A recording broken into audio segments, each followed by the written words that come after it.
El segundo invitado internacional es Francisco Martín Martínez, profesor asistente en el Departamento de Química de la Universidad de Swansea y director del Laboratorio para Nanomateriales de Base Biológica de esta misma institución. Durante los últimos 6 años y hasta mediados de 2019, fue investigador del MIT.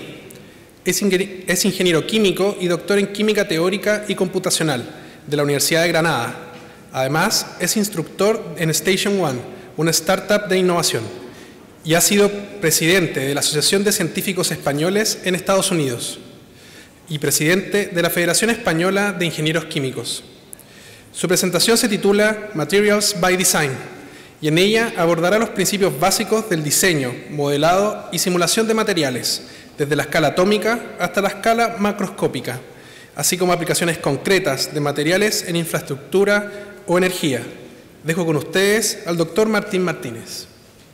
En primer lugar, muchas gracias por la oportunidad de estar aquí hoy y presentar por lo que he estado haciendo en los últimos 6 años en MIT y lo que ahora estoy planeando y empezando a hacer en el nuevo laboratorio en la Universidad de Swansea. Después de 6 años en MIT decidí volver a Europa, no sé si a la Unión Europea, pero bueno, ahora es una nueva aventura donde en base a una serie de herramientas que desarrollamos en MIT para el diseño de los materiales, como veremos ahora desde la escala atómica, cómo podemos controlar su estructura para según qué aplicaciones queremos. Entonces, por daros una introducción de lo que es este Materials by Design, la presentación la tengo en inglés, aunque voy a hablar en español. La idea del Materials by Design es cómo podemos integrar herramientas que son de modelado de materiales, y ahora veremos cómo eso va desde realmente entender cómo se comportan los electrones en el material hasta el comportamiento ya del material como un todo, cómo integramos eso con técnicas de producción y síntesis, y veremos algunos ejemplos dentro del ámbito de la biomasa, y cómo los diseñamos para según qué aplicaciones. Y veremos algunos ejemplos tanto en energía como en infraestructura.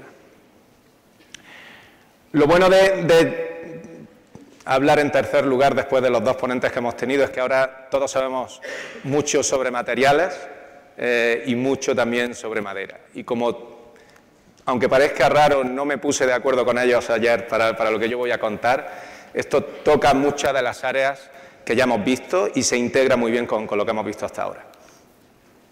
Y luego hay una cuarta rama que es importante mencionar, y es que todos los materiales que nosotros estamos diseñando tienen un componente que llamamos bioinspirados. Y la razón, como ya hemos visto, es que al fin y al cabo cualquier material y en general cualquier tecnología que nosotros podamos pensar, la naturaleza ya ese problema, esa tecnología, la naturaleza ya lo ha diseñado, ya lo ha resuelto. Entonces, lo primero que nosotros tenemos que preguntarnos si nosotros queremos afrontar cualquier reto tecnológico y diseñar cualquier material es cómo la naturaleza ha hecho ese material o algo similar, o cómo la naturaleza ha resuelto ese reto. Ya hemos visto un ejemplo muy bueno de cómo un árbol integra muchas de las tecnologías que nosotros a día de hoy intentamos desarrollar cuando intentamos captar energía solar, transformar esa energía, almacenarla, reciclar. Todo eso está integrado dentro de un árbol y es un ejemplo, el paradigma, digamos, de esta bioinspiración que nosotros perseguimos cuando diseñamos los materiales. Como no puedo hablar de muchos de los en los que hemos trabajado, yo voy a dar algunos ejemplos de cómo hacer unos materiales que están inspirados por los mejillones y cómo hemos usado eso luego para desarrollar materiales más resistentes inspirados en el nácar de las conchas marinas.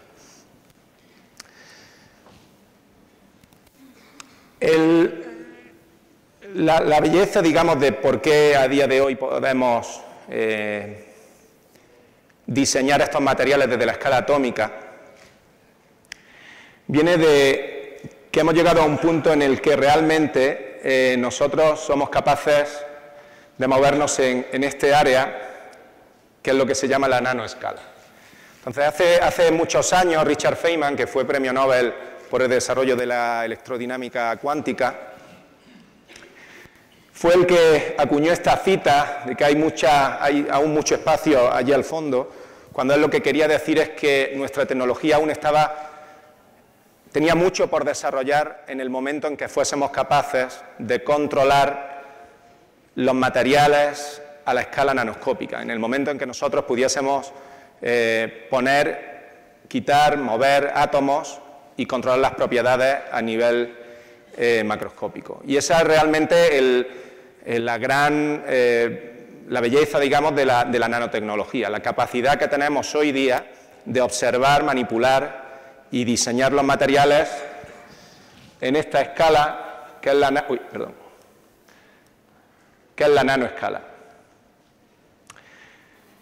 Bien, el reto, en la parte que a mí me toca, que es la modelización y el diseño del material, está en qué métodos usamos cuando nosotros queremos simular qué está pasando aquí, principalmente por dos razones.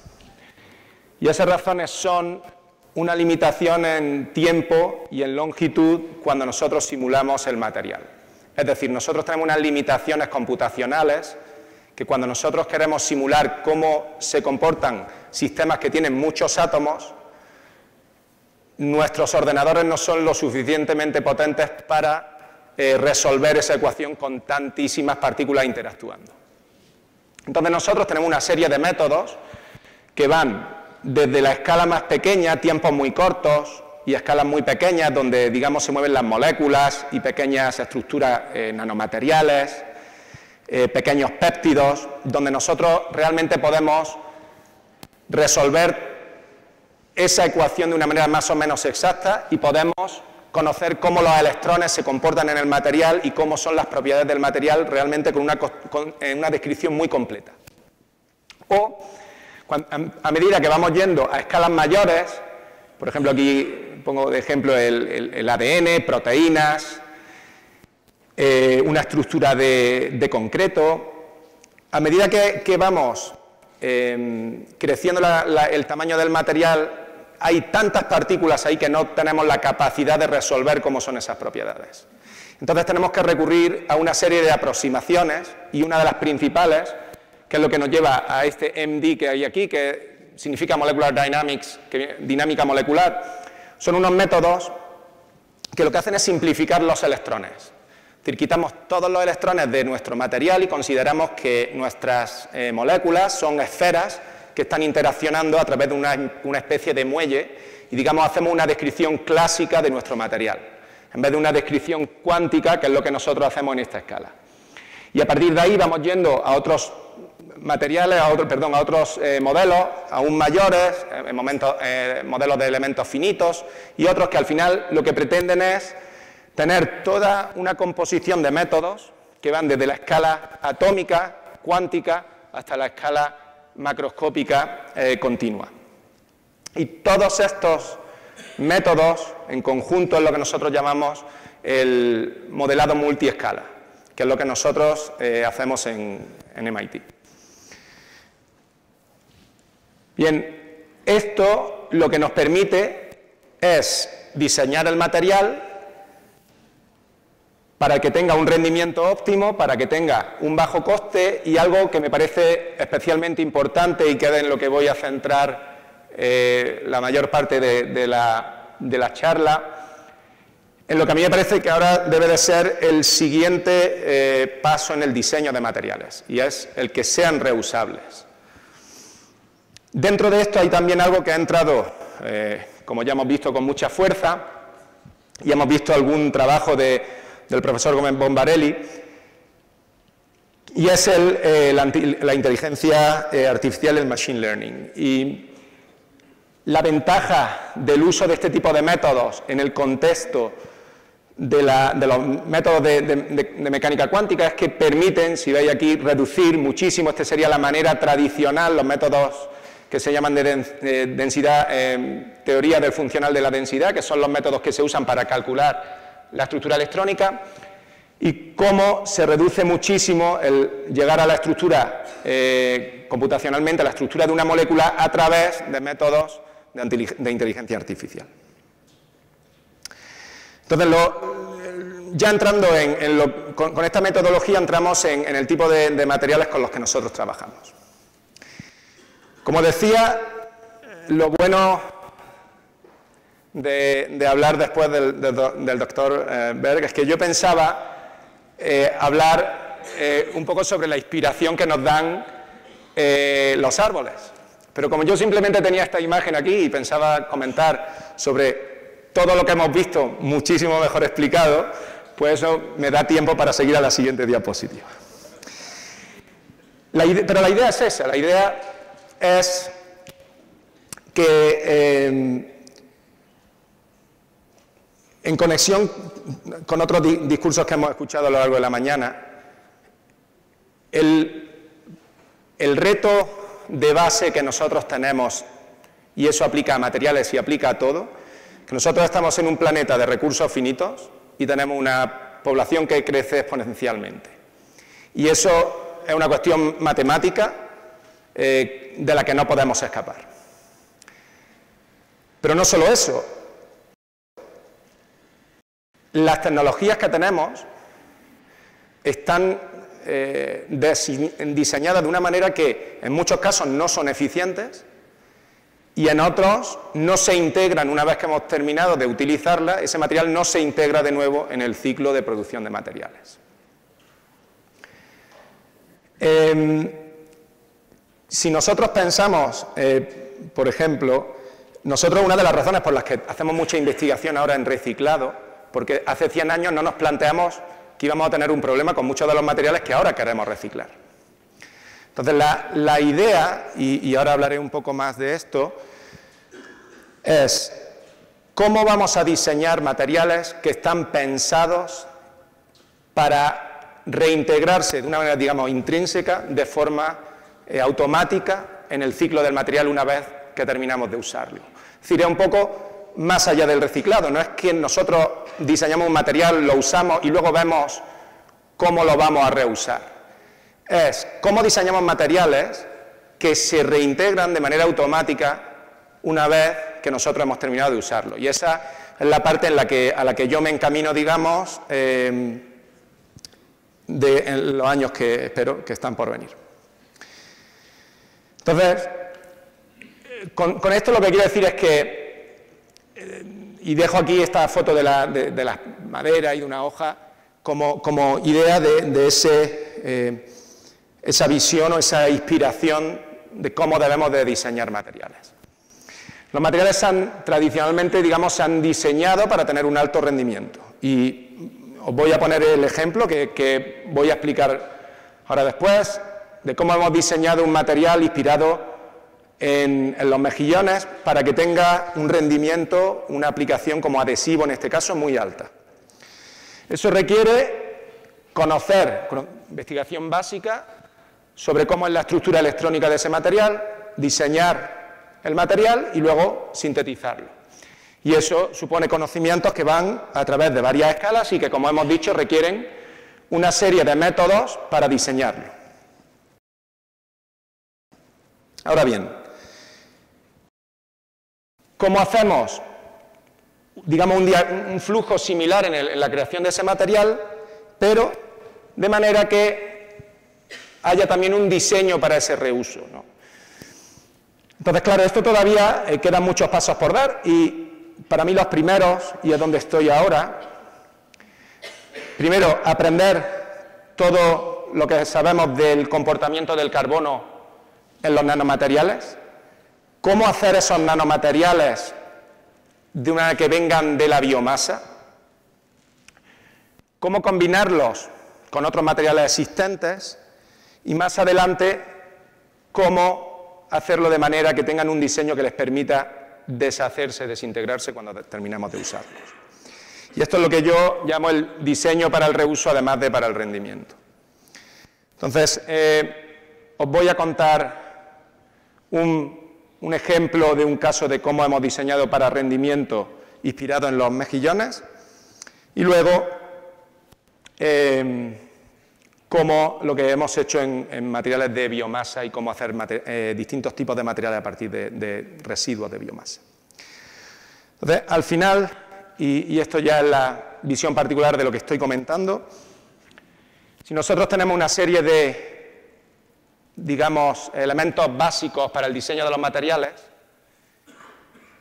¿cómo lo hacemos de manera que se integran tanto en su ensamblado como en su deconstrucción? Y cómo integramos ahí tanto la biomasa como los nanomateriales, y algo también que voy a comentar, cómo hacemos esos materiales a partir de esa biomasa. Entonces, todo esto, y eso con la ayuda de todo este diseño multiescala y con la ayuda de técnicas de machine learning, de inteligencia artificial, es lo que nos permite diseñar entonces para según qué aplicaciones. Y ahí comentaré un par de ejemplos sobre cómo hacemos bioasfalto, cómo hacemos electrodos para baterías. Y algo de nanoelectrónica también. De acuerdo, pues ahora veamos algunos ejemplos de lo que se puede hacer con este tipo de técnicas. Al nivel más básico, al nivel lo que habíamos dicho para moléculas pequeñas, con métodos de mecánica cuántica, nosotros para cualquier molécula, nosotros podemos calcular cómo es su densidad electrónica, es decir, cómo son los electrones, cómo se distribuyen los electrones alrededor de esa molécula. Y podemos hacer más cosas, podemos ver esa densidad electrónica en rojo donde es, digamos, más electronegativa, donde atrae con mayor fuerza cargas positivas, donde es más electropositiva, es decir, donde no atrae esas cargas. Y esto, si lo combinamos con otras técnicas, aquí pongo cómo son los orbitales de esa molécula, dónde están los electrones, podemos estudiar también su reactividad. Todo esto junto lo que nos permite es conocer cómo una molécula reacciona, si se oxida, si no se oxida, en qué condiciones, dónde lo hace, de manera que usando toda esta información podemos predecir pues, cómo se va a formar un polímero, podemos predecir cómo se va a oxidar el asfalto, por ejemplo, cómo diseñar aditivos que reaccionen más o menos que lo que nosotros tenemos en nuestra mezcla. Todo esto podemos hacerlo con este tipo de técnicas. Por ejemplo, podemos mirar también, esto es un ejemplo de cómo reaccionan o en qué posiciones reaccionan los monolignoles cuando forman la lignina. Hemos hablado de la lignina antes, es muy importante, es uno de los, digamos, el material estructural del árbol, y además tiene mucho interés porque es una fuente de compuestos aromáticos. Pues con estas técnicas podemos prever cómo se forma, entender cómo es ese proceso de polimerización e intentar también diseñar catalizadores para su depolimerización, es decir, para usar también la lignina como un material de partida para la producción de moléculas que luego tienen interés en toda la industria química actual.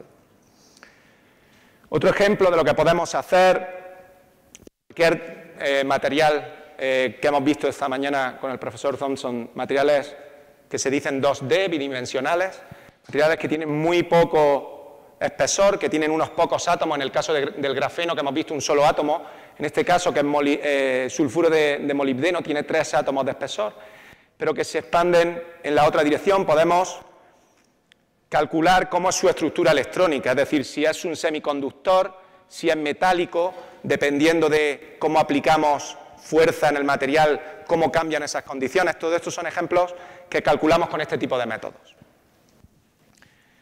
Otro ejemplo, cómo el vanadio se interacciona con el nitrógeno en superficies de carbono, cuando tienes nitrógeno incluido ahí.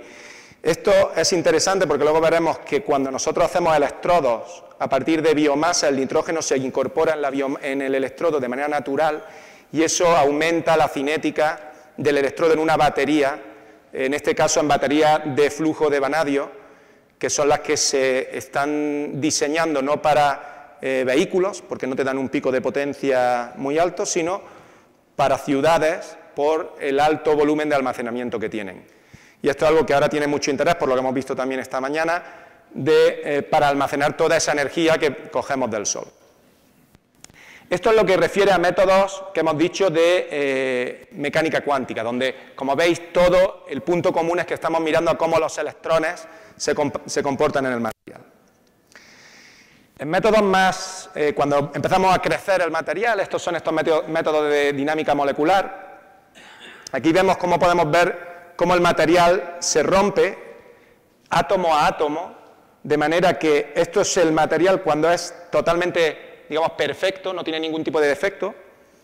La fractura va completamente desde abajo hasta arriba, mientras que cuando hay pequeños defectos, que se ven aquí, estos puntitos negros, pequeños átomos que no están ahí, cuando la grieta encuentra una vacancia, cuando ahí falta un átomo, se desvía, cuando encuentra otra, se vuelve a desviar, de manera que nosotros podemos usar este tipo de modelos para diseñar cómo debemos de inducir defectos en nuestro material, de manera que sepamos que nuestra fractura no va a partir al material en dos, sino que pudiera desviarse hacia un lado y tener siempre el material, digamos, hacerlo más resistente. Además, el hecho de que vaya haciendo un zigzag, si nosotros hacemos un diseño de estos patrones bien hecho, ralentiza también la fractura, porque una fractura que en otras condiciones iría recta, ahora va zigzagueando. Y esto además no solo es una cuestión de modelos, sino que esto lo hicimos en colaboración con un profesor de la Universidad de Oxford, donde ellos sintetizaban el material y además tenían un sistema basado en un rayo electrónico que era capaz de quitar los átomos en las posiciones que ellos querían.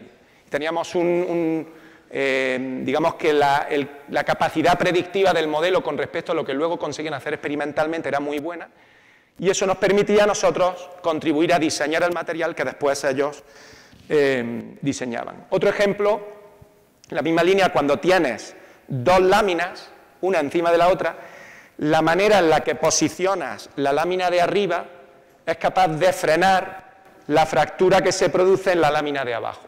De manera que solo ciertas orientaciones son capaces de frenar esa fractura. Estos son algunos ejemplos de ese diseño a escala molecular del material. Otro ejemplo es cómo podemos simular el plegamiento de una proteína. Desde una secuencia lineal de aminoácidos a cómo esa proteína se va plegando, formando puentes de hidrógeno entre los distintos aminoácidos hasta una estructura beta como la que tenemos aquí. Entonces, estos son otro ejemplo de este tipo de simulaciones. Y ahora, siguiendo con los nanomateriales, esta mañana hablábamos del grafeno. El grafeno es esta lámina de carbono que se obtuvo por primera vez, y por eso ganaron el Nobel, tomando grafito del lápiz y con un adhesivo fueron capaces de separar una única lámina de ese grafito, que al final son muchísimas láminas de grafeno. Separaron una única lámina, la aislaron, la caracterizaron, y las propiedades que tiene, pues, desde el punto de vista electrónico, desde el punto de vista de resistencia mecánica, son muy buenas. Si lo pensáis, ganaron el premio Nobel usando celo y un lápiz. Pero esto que abre un reto, bueno, una nueva era para la nanoelectrónica, porque los electrones se mueven a través de esta lámina de una manera casi sin resistencia, sigue estando muy lejos, y volvemos a la inspiración con la naturaleza, de los sistemas, digamos, de procesamiento que tiene la naturaleza, las células. Mientras que nosotros almacenamos la memoria en sistemas que son prácticamente bidimensionales, la célula almacena memoria en sistemas tridimensionales. Entonces, un proyecto en el que yo estuve trabajando en colaboración, de hecho, con un profesor del laboratorio del profesor Thompson, Tomás Palacios, cómo podemos diseñar formas de plegar este material. Entonces aquí hay un ejemplo donde nosotros funcionalizamos con hidrógeno ciertas zonas en azul y ponemos aminoácidos o bases nitrogenadas en las esquinas, de manera que eso hace que se cierre. Sin embargo, cuando lo hacemos en forma de cubo, no funcionaba bien por el espacio que ocupa las bases nitrogenadas, pero si vamos a otro tipo de diseños, donde ponemos oxígeno, por ejemplo, en los bordes oxidados, con el hidrógeno aquí, sí que cierra de manera perfecta. No tanto cuando empieza a ser mayor, empieza a plegarse demasiado y entonces necesitábamos ponerle también hidrógeno en ciertos puntos para cerrarlo perfectamente. Esto es algo con lo que después colaboramos con un laboratorio en Harvard, que lo que ellos hacen es recortar el grafeno en este tipo de diseños, funcionalizarlo y hacer todo aquello que el diseño con el ordenador les cuenta que es, digamos, la geometría ideal. Y otro ejemplo, porque veamos cómo tenemos aplicaciones que van desde la nanoelectrónica a escalas mucho mayores. Este es un estudio que estábamos haciendo sobre cómo el radio, cuando se produce un proceso de desintegración, migra a lo largo de un mineral y hasta dónde llegaba. Entonces aquí vamos a ver que lo que nosotros hacemos es construir un cristal, poner el radio y darle la energía que tiene como consecuencia de ese proceso. Y, digamos, lanzarlo para ver cuál era el alcance dentro de este material. Entonces aquí podéis ver cómo va distorsionando toda la red cristalina y llega hasta aquí. Y esto es algo que nosotros ahora podemos jugar con distintas direcciones cristalinas, podemos jugar con distintos minerales. Bien, ahora el ejemplo del mejillón. El interés viene del hecho de que cuando nosotros queremos un adhesivo, si nosotros compramos un adhesivo comercial, lo primero que tenemos que hacer es limpiar muy bien, secar muy bien la superficie y aplicar el adhesivo. Sin embargo, estos señores,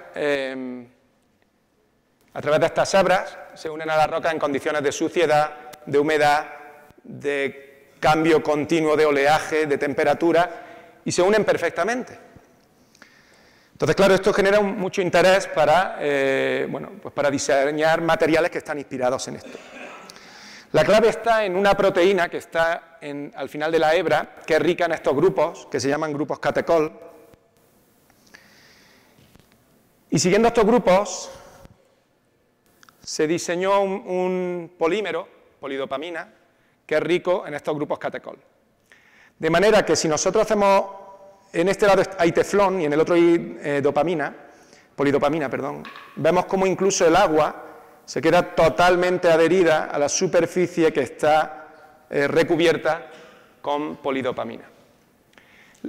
¿Dónde entra la parte nuestra? Es que la estructura de este polímero no se conoce de manera experimental con mucha precisión. Se sabe que, pues que tiene entre 2 y 8 monómeros en el polímero, pero no se sabe muy bien cómo se conectan ni nada. Entonces nosotros hicimos un estudio usando las técnicas que he mencionado antes, mirábamos a la reactividad de ese monómero, mirábamos en qué puntos era más reactivo y cómo en esos puntos formaba radicales, que son los que luego polimerizan para formar el polímero. Y usando esos 4 puntos donde los radicales se concentraban y que podían polimerizar, generamos un algoritmo que los unía con en todas las posiciones posibles, en esas 4 posiciones posibles, generaba todas las combinaciones que se podían hacer, hasta un total de 2.500, de manera que llegábamos a ver cuál era, en este caso solo muestro el tetrámero, cuál era el menos estable, que es el lineal, y el más estable, que es cuando forma esta especie de círculo. Usando este modelo, inspirados por la estructura del nácar, lo combinamos con óxido de grafeno, que es similar al grafeno que hablábamos, pero que tiene distintos grupos de oxígeno, porque queríamos, si veis, su resistencia mecánica es muy inferior a la del grafeno. Pero cuando nosotros cogíamos estas láminas y añadíamos el polímero de distintas maneras,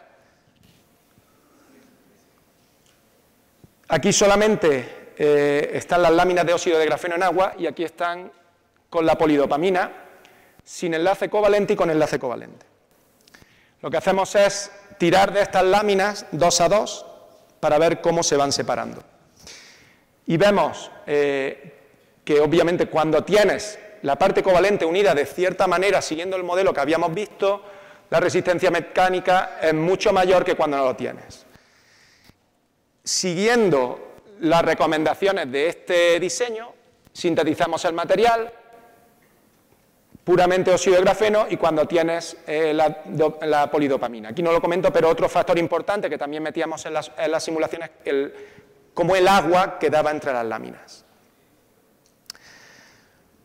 Bien, entonces, hasta aquí, digamos, lo que hablábamos de diseñar materiales para su rendimiento. Veamos ahora parte de lo que hacemos para su reuso. Bien, lo primero que tenemos que pensar es que cualquier fuente de carbono, cuando hablamos de desechos, cualquier desecho que tiene un alto contenido en carbono, potencialmente para nosotros es de utilidad. Entonces, a mí me gusta siempre empezar con esta viñeta de Mafalda, que dice que es increíble todo lo que puede tener un lápiz dentro, y es verdad. Realmente todo eso, todo esto, esta casa, estos animales, todo esto viene del carbono, que es lo que teníamos en el lápiz. Entonces, todo esto ha abierto, en los últimos años hay mucha investigación, que lo que busca es cómo podemos usar distintas fuentes de biomasa, cada una con sus peculiaridades, y cómo procesar esto para producir muchos de los nanomateriales que luego nosotros usamos. En la parte en la que nosotros entramos y que hemos hecho en los últimos años era cómo integrar este modelado con el procesado también de la biomasa, de manera que identifiquemos cómo una biomasa rica en lípidos o rica en lignina o incluso en quitina, cómo eso se descompone de una manera distinta y nos da distintas propiedades en los materiales que luego producimos. Y cómo nuestros modelos nos ayudan a predecir las condiciones que nosotros necesitamos para llegar a esas propiedades. Entonces, como ejemplo del estudio que estuvimos haciendo hasta hace poco y que bueno, estamos ahora a punto de publicar, estuvimos haciendo estudios tanto con madera como con quitina de las cáscaras de las gambas, como con lodos de depuradora. Lo que hacemos es, en este caso, un tratamiento hidrotérmico, aplicamos alta presión y alta temperatura con alto contenido en agua, de manera que esa biomasa se descompone, digamos que lo que está pasando ahí dentro es lo que ha pasado en la naturaleza a lo largo de miles de millones de años para producir el petróleo, pero esto se hace en un reactor en poco tiempo, de manera que nos da principalmente dos componentes. Uno es un biocrudo y el otro es un carbono poroso.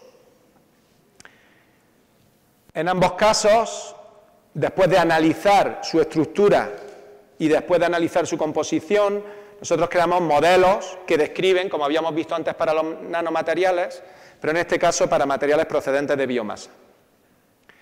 Hay una tercera parte que sale de aquí, que es el agua del proceso, en la cual nosotros hemos identificado algunas nanopartículas de carbono que esperamos poder aislar y usar también para distintas aplicaciones.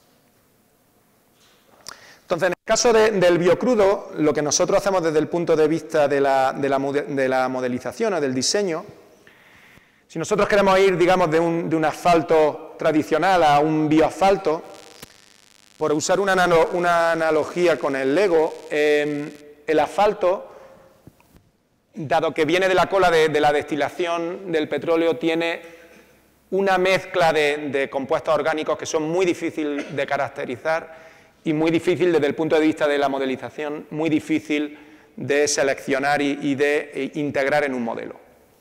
Entonces, nuestra labor es clasificarlos, caracterizarlos y ordenarlos con el modelo de manera que se integren en un asfalto más sostenible. Y para eso usamos los distintos tipos de biomasa, los procesamos y ese biocrudo es lo que nosotros integramos aquí. Ahora bien, y aquí entra parte de lo que estoy empezando a hacer ahora en Machine Learning.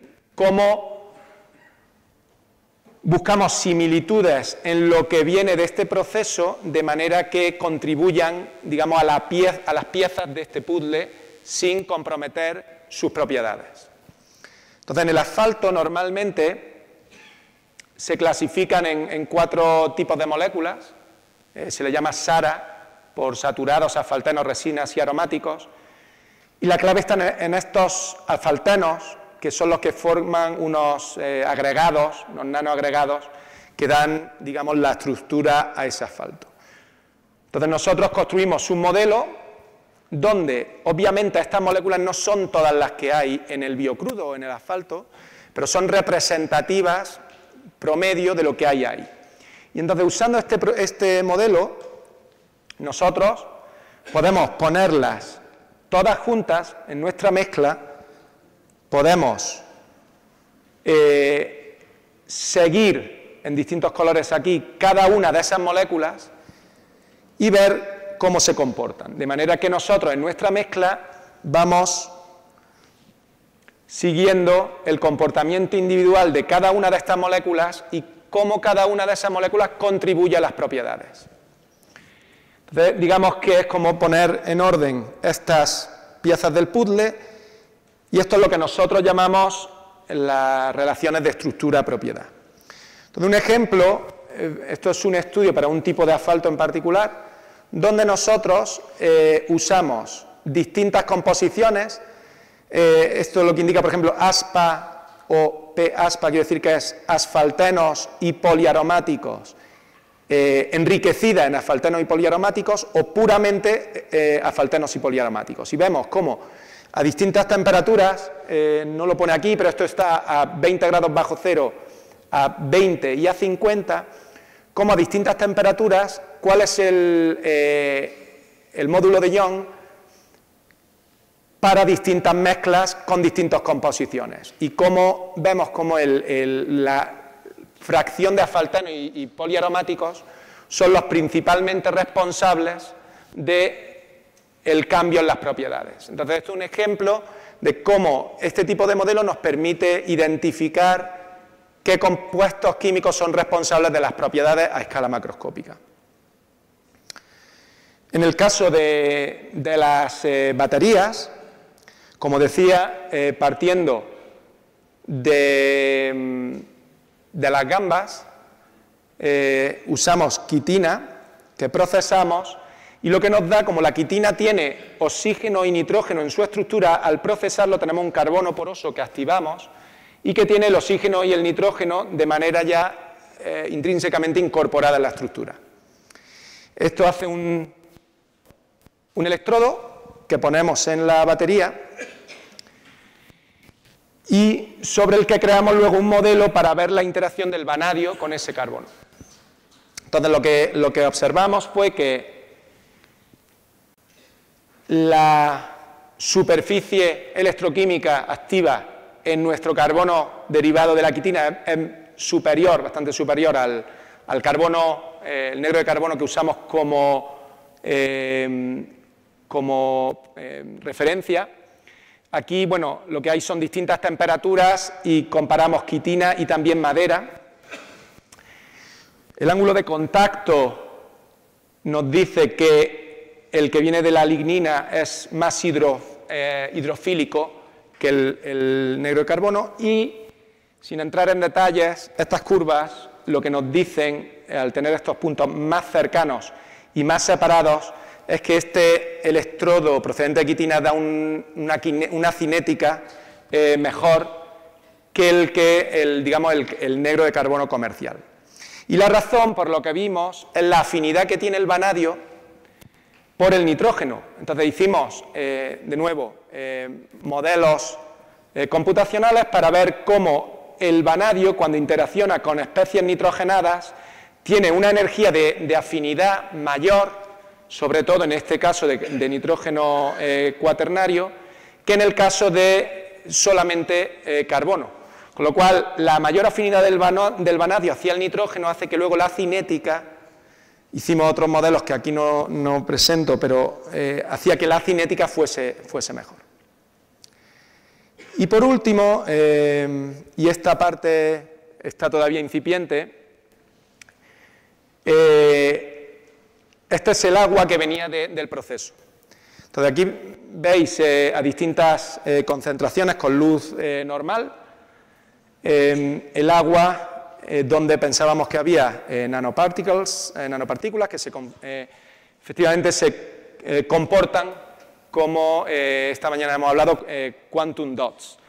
Lo que pasa ahí, y esto es algo general a todas las nanopartículas, y tiene que ver con lo que hablábamos de la belleza de la nanotecnología, cuando nosotros confinamos, si vamos de un material, digamos, tridimensional, confinamos los electrones en un material bidimensional, como pasa en el grafeno, o en un material unidimensional, como pasaría en una nanowire de cobre, una hebra de cobre, o vamos hasta un material cero dimensional, si lo entendemos como tal, es una nanopartícula, hace que los niveles energéticos vayan de un continuo, se van discretizando hasta unos valores, digamos, discretos, como ocurre en los átomos. De hecho, que estos quantum dots, estas nanopartículas, son como átomos artificiales, y eso hace que, dependiendo de este salto electrónico que hay entre estos dos valores, nos dé distintos colores,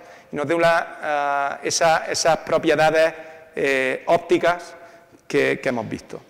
Lo que estamos haciendo nosotros ahora es crear el modelo de estas nanopartículas para, en el caso del carbono, ver cómo el tamaño, las funcionalidades que podamos poner de nitrógeno, oxígeno y los aditivos o los ligandos que puedan tener en superficie, cómo afecta a sus propiedades ópticas y cómo podemos usarlas con distintas aplicaciones y sobre todo lo que decíamos, es decir, las nanopartículas llevan ya muchos años investigando nanopartículas. La idea aquí es que las podemos producir a partir de la biomasa. Vale, y con esto cierro. Esta es la visión que quería compartir con vosotros, y solo un par de puntos de cara al futuro al que me dirijo ahora en Swansea. Todo esto es un resumen de muchas de esas propiedades que podemos calcular. Si ponemos Machine Learning en la ecuación, hay dos vertientes. Una, cómo podemos usar distintas técnicas de inteligencia artificial para seleccionar de todas las propiedades y de todas las moléculas disponibles, hacer una especie de tamiz que nos permita seleccionar aquellas que realmente tienen interés.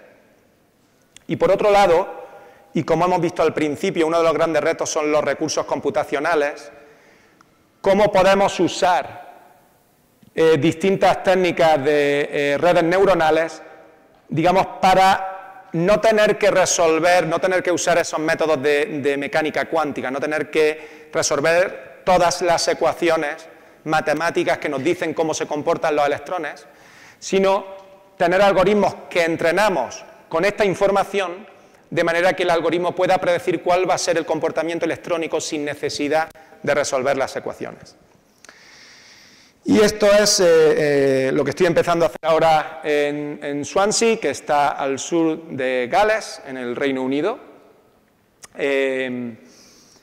y donde, bueno, tenemos acceso no solo al grandes centros de supercomputación en Gales y en Reino Unido, sino, bueno, distintos equipos en muchas áreas.